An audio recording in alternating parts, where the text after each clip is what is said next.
Hello everyone, this is Ben Errez, co-founder and chairman of Greenbox. Catch me on the next Jesse T Show.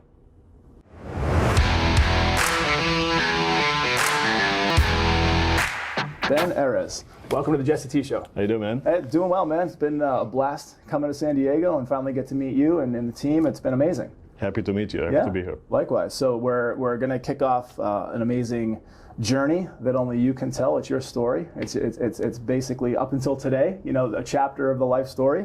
So give a little context into who you are and what you do. Okay, in my advanced age, let's see if I can remember the story. Maybe I should start with just disclosing my age so everybody knows. I just turned 61. So this is not a life story, this is a checkpoint. I still have a lot of life to go with Greenbox and hopefully thereafter. Let's see where we get with this story. Beautiful. So tell us a little about you. You've given me some context. You've had quite the life journey and all the different kind of checkpoints through your life. Yes. Tell us about your military service in Israel. Interesting. So, I always say that life is a chain of accidents, and the result is what you make out of those fortunate or unfortunate events. So I started my military career, which was 3.5 years long, actually at the Air Force. I made the cut for the pilot's course, and I was going strong in it for about 10 months. And after 10 months, they decided I was too young to be a pilot. And they gave me a choice of duty, and I moved to the Navy. I obviously disagreed with that decision, and it's very typical of me. And at that point, I decided to be a pilot, even more so than before. So you get a little rebel at heart? So I say that I make my own destination. Yes. You could give me advice, you can show me the target, but at the end of the day, I dig the trench. I pour the water, and the water follows the trench. I keep the goal in front of me, and like Bruce Lee always says, be the water. Absolutely. So I'm the water.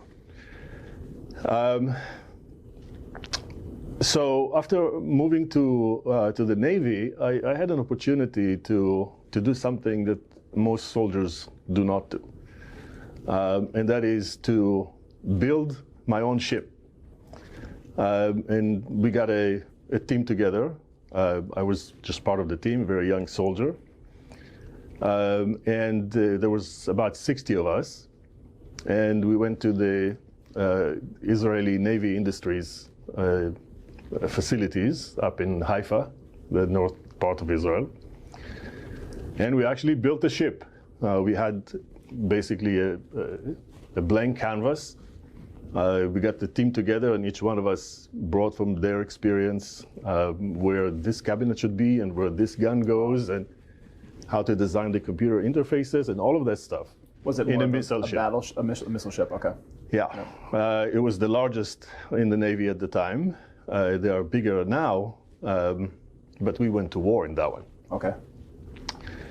So we finished building that ship and went into sea trials. And within a month of that event, the war started in Lebanon. Oh, wow. And we were sent to the front line.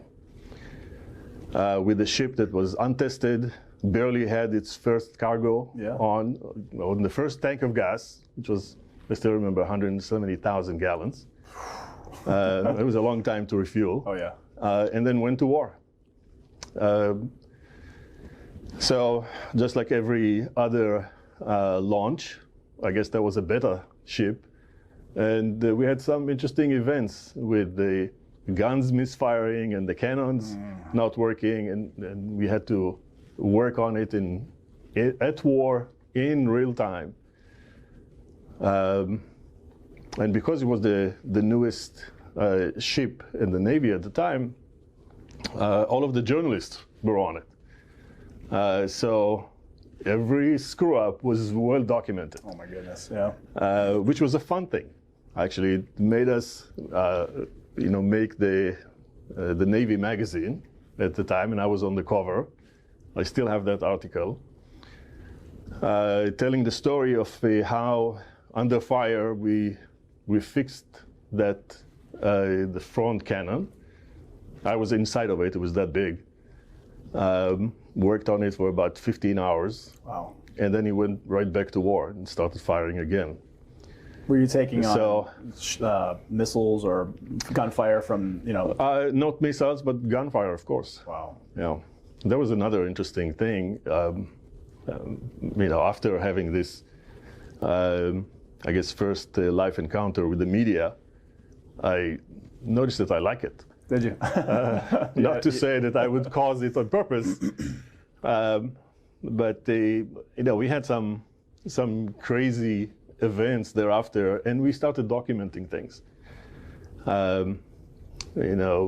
Things like being fired upon, and from the Doppler effect, you hear the whistling of the shell. Yep. And the thing is, if you hear the whistling, it's not targeted at you; it's missing you. Yep. Right? If it's coming right at you, you don't hear the Doppler effect. So whenever we heard these shells coming, everybody would run to the deck, yeah.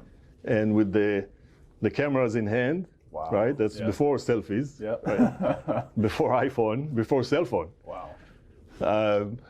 And we were waiting for the splash, and then trying to get a picture with this 100-meter gazer behind us. And then I found I liked that too. Anyway, left the military. In Israel, the Navy is the same corps as the Army. Okay. All one corps. Yep. So I left the military with a little bit of an extension because they didn't want to let go all of the senior soldiers. So we stayed through the war. Then I left the military, and the first thing I did was to try and find the best job that I can find. In Israel or in Israel? Okay. Yep. Yeah. So the most interesting job that I found in the paper, again, before internet, no LinkedIn, you actually search written media, was a very interesting job that I knew nothing about, right? This was the Intel startup team. I didn't know what Intel was. I just knew that this is a job that will take me to the US, and I always wanted to go to the US. I've never been before. And being in a startup was a whole new idea for me. I was just out of the military, no experience in work or even before the university.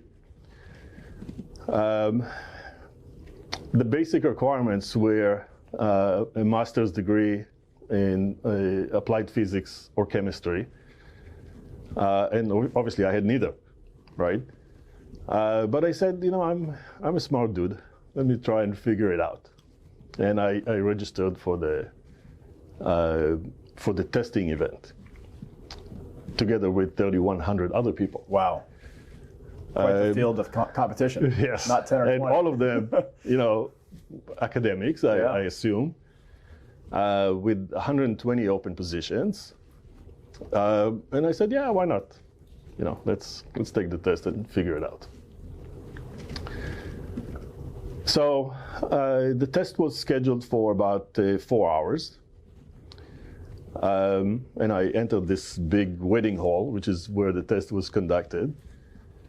And I finished it in 45 minutes. Wow. And I said, there must be something that I'm not getting here. But I said, I'm happy with this. And I left.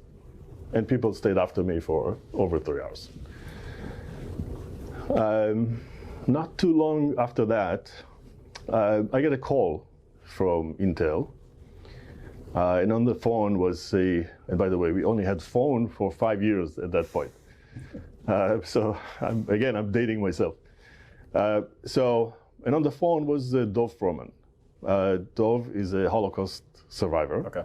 And he was the one that actually authored the patent called VLSI, Very Large Scale Integrated Circuits, which is the basis for Intel. That's the patent that started the manufacturing of high capacity memory chips and CPUs, Okay. etc. Yeah.